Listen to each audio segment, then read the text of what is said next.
Assalamualaikum warahmatullahi wabarakatuh. Waalaikumsalam Waalaikumsalam warahmatullahi warahmatullahi wabarakatuh. wabarakatuh. Selamat siang semuanya. Sebelum mulai pada acara podcast kita pada hari ini, alangkah baiknya kalau kita berdoa terlebih dahulu menurut agama dan kepercayaan kita masing-masing. Berdoa, dimulai.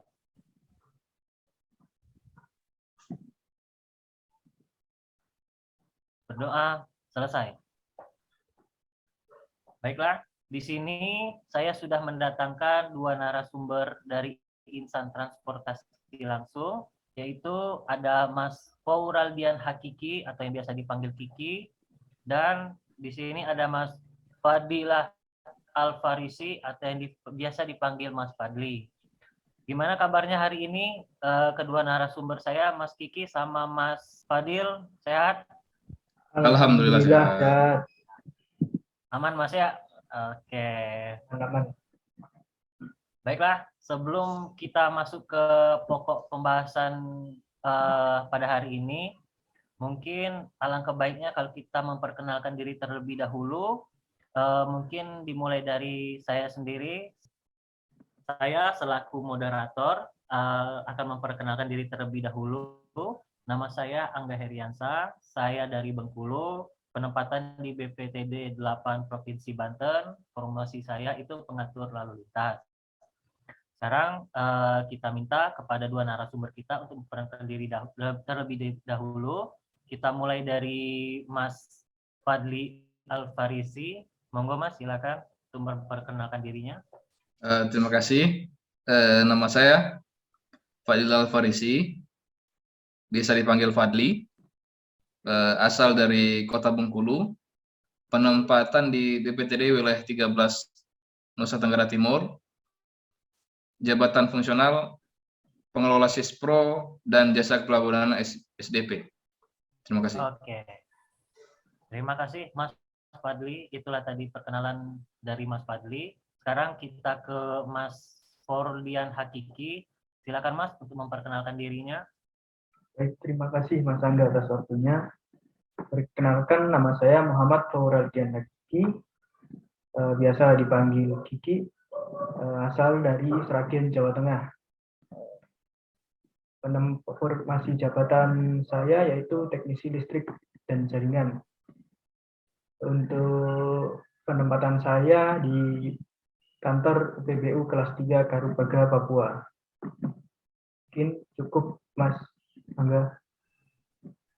Oke. Terima kasih banyak Mas Kiki untuk perkenalannya. Baiklah, kita langsung masuk aja ke materi pembahasan kita hari ini. Jadi materi yang kita angkat hari ini yaitu tentang nilai-nilai ASN berakhlak. Jadi sebelum saya tanya-tanya kepada narasumber kita, di sini saya ingin menjelaskan sedikit tentang apa itu berakhlak. Jadi berakhlak itu bisa diartikan sebagai berorientasi pelayanan, akuntabel, kompeten, harmonis, loyal, adaptif, dan kolaboratif. Dari berorientasi pelayanan itu adalah komitmen memberikan pelayanan prima demi kepuasan masyarakat. Yang kedua, akuntabel, yaitu bertanggung jawab atas kepercayaan yang telah diberikan. Yang ketiga, kompeten, itu terus belajar dan mengembangkan kapabilitas yang ada di dalam diri. Yang keempat, itu harmonis, yaitu saling peduli dan menghargai setiap perbedaan yang ada. Selanjutnya, itu ada loyal, yaitu berdedikasi dan mengutamakan kepentingan bangsa dan negara di atas kepentingan pribadi, kelompok, maupun organisasi. Yang selanjutnya itu ada adaptif, yaitu terus berinovasi dan antusias dalam menggerakkan ataupun menghadapi perubahan. Yang terakhir itu kolaboratif, yaitu membangun kerjasama yang sinergis antar setiap ASN dalam setiap menyelesaikan pekerjaannya. Nah, itu tadi uraian singkat tentang orientasi nilai-nilai berakhlak. Sekarang kita masuk ke tanya jawab. Saya ingin bertanya nih kepada Mas Fadli. itu dari 7 nilai implementasi berakhlak, itu kalau untuk yang berorientasi pelayanan, kira-kira sudah diterapkan belum Mas oleh Mas di tempat kerjanya? Terus kalau sudah, itu implementasi apa yang telah Mas lakukan di sana? Silakan Mas Fadli. Terima kasih atas kesempatan yang diberikan oleh saudara moderator. Orientasi pelayanan kalau di tempat saya, kalau saya bicara pengalaman nih, itu sudah diterapkan sesuai dengan standar operasional pelayanan. Oh sorry, mohon maaf, standar operasional prosedur, di mana tujuan dari SOP itu memudahkan para pengguna jasa dalam melaksanakan kegiatan di pelabuhan. Saya bicara ini, saya pengalaman di pelabuhan penyeberangan Karyangau. Jadi orientasi pelayanan itu bagaimana caranya? Pokoknya pengguna jasa itu bisa dengan mudah memahami instruksi yang ada di pelabuhan, dan mereka juga yang kita harapkan mereka itu mendapat kepuasan dari pelayanan yang kita berikan.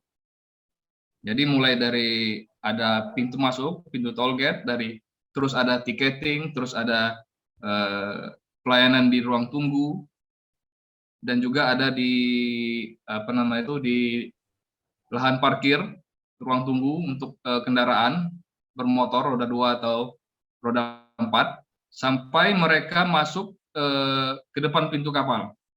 Jadi kita dalam siklus itu bagaimana caranya agar mereka mendapat kepuasan sehingga tidak ada lagi keluhan dari masyarakat pengguna jasa gitu. Mungkin implementasinya gitu kalau di pengalaman saya gitu ya. Oke, terima kasih Mas Fadli. Berarti implementasi dari orientasi pelayanan yang telah Mas lakukan itu untuk menunjang kepuasan dari para penumpang, Mas ya. Kepuasan, terus Masnya juga telah memberikan pelayanan yang prima berarti kepada para penumpang itu, Mas ya. Iya. Terus yang ingin saya tanyakan ini, Mas, kalau seandainya Mas tidak menerapkan semua implementasi yang telah Mas Fadli lakukan tersebut, apa sih dampaknya Mas yang akan timbul gitu? Silakan Mas. Ya, dampaknya itu tadi, kalau misalnya SOP kita tidak jalankan untuk memberikan pelayanan terbaik bagi pengguna jasa, ya salah satunya akan terjadi kericuhan. Misalnya di sistem tiketing kita tidak memberikan pembatas antar pengguna jasa. Sedangkan kalau di pengalaman saya di Pelabuhan Karyangau itu, pada hari-hari tertentu akan terjadi pengguna jasa itu membludak, akan menyeberang. Sehingga kalau kita tidak memberikan pelayanan dari segi sistem tiketing, yaitu memberikan jalur antrian kepada pengguna jasa, akan terjadi kericuhan, dan pelayanan yang kita harapkan pengguna jasa itu puas tidak terjadi gitu. Nah, mungkin itu. Oke. Terima kasih Mas Fadli untuk penjelasannya. Sekarang kita masuk ke nilai yang kedua dan ketiga, itu akuntabel dan kompeten. Jadi untuk seperti yang sudah saya jelaskan tadi untuk Mas Fadil sama Mas Kiki, kalau untuk akuntabel itu kan jadi kita tuh mengerjakan sesuatu itu secara bertanggung jawab. Sedangkan kompeten itu kita tuh terus meningkatkan diri untuk meningkatkan kualitas yang ada di dalam diri kita gitu. Nah, untuk pertanyaannya, untuk nilai yang sama, akuntabel sama kompeten, kira-kira implementasi yang telah Mas lakukan apa nih? Mungkin sekalian pertanyaan yang sama dampaknya juga. Kalau seandainya Mas Kiki tidak melaksanakan nilai-nilai dari akuntabel sama kompeten ini di lingkungan kerja Mas. Silakan Mas Kiki. Baik Mas Angga, untuk akuntabel ya Mas. untuk akuntabel sendiri ya bertanggung jawab ya. Contohnya kalau di tempat saya mungkin kita harus bertanggung jawab ya akan sebuah tugas dari seorang pemimpin atau atasan lah. Contohnya kalau di tempat saya kan sebagai teknisi listrik ya, tugas yang diberikan juga mungkin salah satunya maintenance instalasi atau genset lah. Mungkin saya ambil dari genset. Untuk genset sendiri mungkin kita harus melakukan pengecekan mulai dari komponen-komponen yang kecil, dari inputnya sampai ke output yang menghasilkan energi listrik. Begitu sih. Jadi kita harus bertanggung jawab sesuai alur dari sebuah perawatan mengenai genset tersebut. Untuk yang kompeten sendiri, nah ini juga berkaitan dengan akuntabel tadi. Sebelum kita melakukan aksi ke lapangan lah, kita harus punya kompetensi mengenai genset ya, kita harus punya kompetensi mengenai genset itu sendiri, bagaimana cara maintenance-nya, bagaimana cara perawatannya, seperti itu sih Mas. Dan untuk dampaknya sendiri, kalau kita nggak melaksanakan keduanya tersebut ya malah tidak berjalan dengan lancar. Yang harusnya menjadi tanggung jawab ya kita semena-mena sendiri, tidak sesuai aturan lah. Mungkin itu Mas Angga dari saya. Terima kasih Mas Kiki atas penjelasannya. Itu tadi 3 nilai untuk narasumber kita, Mas Kiki sama Mas Fadli. Ini kita lanjut ke nilai berakhlak selanjutnya, itu ada harmonis sama loyal. Jadi seperti yang kita ketahui sebelumnya itu, harmonis itu seperti sikap saling tolong-menolong antar rekan kerja sesama ASN maupun sesama tidak termasuk ASN gitu ya, yang penting dia termasuk rekan kerja kita gitu. Terus loyal itu tadi seperti kita tahu itu mendahulukan kepentingan instansi ataupun negara itu di atas kepentingan pribadi, keluarga maupun organisasi. Nah sekarang Mas Fadli gimana Mas kalau untuk implementasinya untuk 2 nilai ini, terus dampaknya apa sih Mas kalau kita nggak melakukannya? Silakan Mas Fadli. Nilai harmonis ya. Jadi harmonis itu harus saling berjalan seimbang gitu ya. Berjalan yang harmonis itu kalau saya mikirnya itu kayak cantik gitu ya, harmonis gitu ya. Kalau dalam keluarga itu akor ya. Nah, jadi kalau di tempat kerja, baik lagi pengalaman saya nih, soalnya saya kan belum terjun langsung nih kalau di tempat penempatan baru ya. Kalau di pengalaman saya, harmonis itu adalah yang sangat saya sukai karena kita menjalin hubungan dengan orang lain itu kan, meskipun itu ada maksud dan tujuannya, ada sebagian orang yang tujuannya ingin memanfaatkan. Tapi kalau niat kita saling tolong menolong itu ikhlas, ya insya Allah nanti ada timbal balik lebih dari apa yang kita telah berikan. Jadi ya harmonis itu ya kita selain mendapat teman baru, kita juga mendapatkan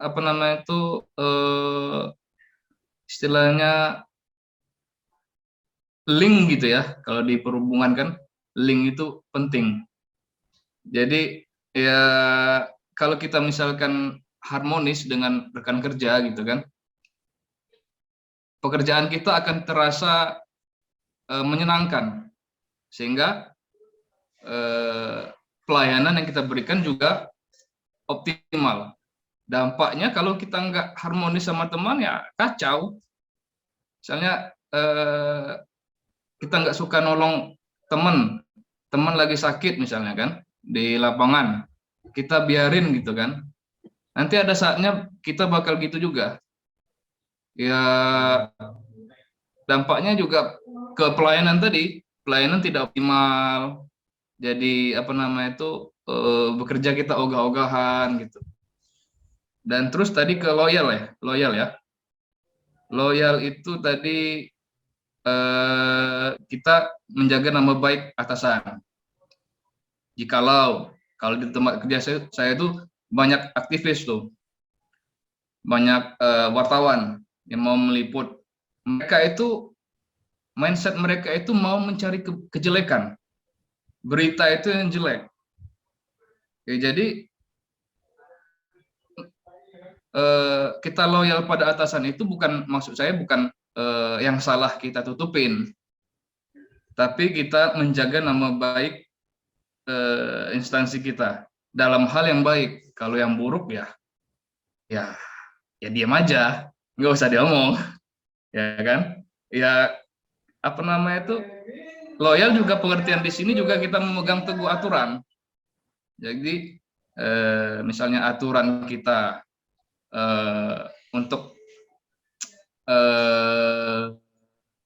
aturan kendaraan menyeberang itu berapa ton gitu kan, itu kan ada di PM tentang pelabuhan penyeberangan, penyelenggara pelabuhan penyeberangan. Ya misalnya kalau kita, dampaknya kalau kita nggak melaksanakan peraturan itu ya dampaknya ke daya tahan dermaga misal tahan 20 ton, sedangkan yang lewat kendaraan itu lebih dari 20 ton, ya daya tahan dermaga akan berkurang secara drastis. Yang seharusnya bisa 5 tahun sekali pemeliharaan, jadi mungkin nggak nyampe setahun, bisa langsung kejadian. Itu pernah teman di Merak itu ramdor kapal patah karena kelebihan muatan dari kendaraan yang akan menyeberang. Mungkin itu dari saya. Terima kasih. Terima kasih banyak Mas Fadli atas penjelasannya untuk 2 nilai dari berakhlak tadi. Jadi terima kasih untuk Mas Fadli sama Mas Kiki. Nah, ini masih ada 2 lagi nih Mas, 2 nilai terakhir. Itu ada nilai adaptif sama kolaboratif. Jadi seperti yang sudah saya jelaskan juga di awal, itu kan kalau untuk adaptif itu bisa menerima pekerjaan dengan konsep yang baru dan peraturan yang baru yang diterapkan di dalam lingkungan kantor. Sedangkan kolaboratif itu saling berkoordinasi dengan instansi lain ataupun dengan sesama rekan kerja, baik itu bawahan maupun pimpinan. Nah, kembali lagi nih kepada Mas Kiki. Sama pertanyaan Mas, implementasinya sama dampaknya nih di lingkungan kerja Mas terhadap nilai adaptif. Baik, Mas Angga. Untuk nilai yang adaptif itu berarti beradaptasi. Beradaptasi bisa dilakukan dengan terus berinovasi dan mengembangkan kreativitas. Jadi berarti di lingkungan kerja saya mungkin lebih banyak bertanya ya Mas, proaktif lah dalam setiap ada tugas. Jadi kita tidak langsung misalkan dapat tugas A, kita belum tahu ya kita harus bertanya dulu agar kita ini lancar dalam menjalankan. Jadi untuk kolaborasi sendiri yang implementasi di penempatan saya ya mungkin kerjasama antar instansi kali ya Mas. Contohnya ya seperti di saya sendiri sebagai bandar udara itu sebagai pengelola, terus ada juga TNI Polri sebagai petugas keamanan, sama satu lagi ini Mas, maskapai, pihak maskapai sebagai operator lah. Jadi ketiganya itu saling keterkaitan Jadi bisa terciptanya apa namanya pelayanan yang bagus juga sih. Mungkin itu sih Mas.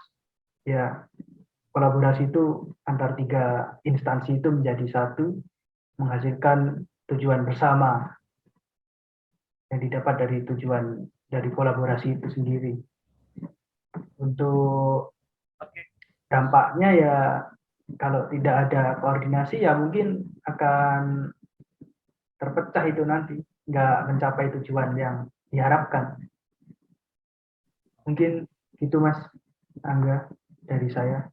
Oke. Terima kasih Mas Kiki untuk penjelasannya. Berarti Mas Kiki di sini untuk kelancaran ya, kelancaran, dan juga kan di dalam satuan kerja baik itu bandara, kelautan maupun di darat gitu ya, itu kan memang tidak hanya Kementerian Perhubungan Mas ya yang mengambil alih gitu ya, tapi ada banyak instansi yang ikut andil di dalam pengelolaannya. Jadi mungkin ya betul kata Mas Kiki tadi, mungkin lebih ke arah komunikasi, jadi sehingga keterkaitan antara pekerjaan walaupun beda instansi bisa berjalan lancar gitu Mas ya. Oke. Kita lanjut ke narasumber kita yang kedua, itu Mas Fadli. Silakan Mas Fadli, implementasi yang telah Mas lakukan di tempat kerja dari nilai adaptif dan kolaboratif ini, terus dampaknya juga apa kalau seandainya tidak dilakukan gitu Mas. Silakan Mas Fadli. Terima kasih atas kesempatannya. Sekali lagi, adaptif ya. Adaptif ini kita beradaptasi ya. Tadi dari Mas Kiki menjelaskan itu, analoginya itu kita beradaptasi terhadap perubahan gitu ya. Saya di Pelabuhan Penyeberangan Karangawa itu 2 kali ganti pimpinan. Mohon maaf, ulangi, 1 kali ganti pimpinan. Jadi ya watak orang itu kan masing-masing beda kan gitu ya. Pimpinan juga masing-masing visi dan misinya juga beda pasti kan ya. Jadi ya agar terciptanya keharmonisan tadi dalam pekerjaan, khususnya di kantor ya gitu kan, di pelabuhan gitu kan. Ya kita harus dapat menyesuaikan diri dengan ritme dari masing-masing pimpinan. Misalnya ada pimpinan yang semuanya harus serba cepat, harus serba istilahnya yang sampai ke tergesa-gesa gitu kan. Ada juga yang pimpinan yang bawaannya santai gitu. Ya kalau kita mau menyesuaikan, kalau kita ingin pekerjaan kita itu kondusif, ya kita harus menyesuaikan pimpinan. Misalnya pimpinan yang tegas, kita harus ya bukan kita itu ya cari muka gitu ya, cuman kita harus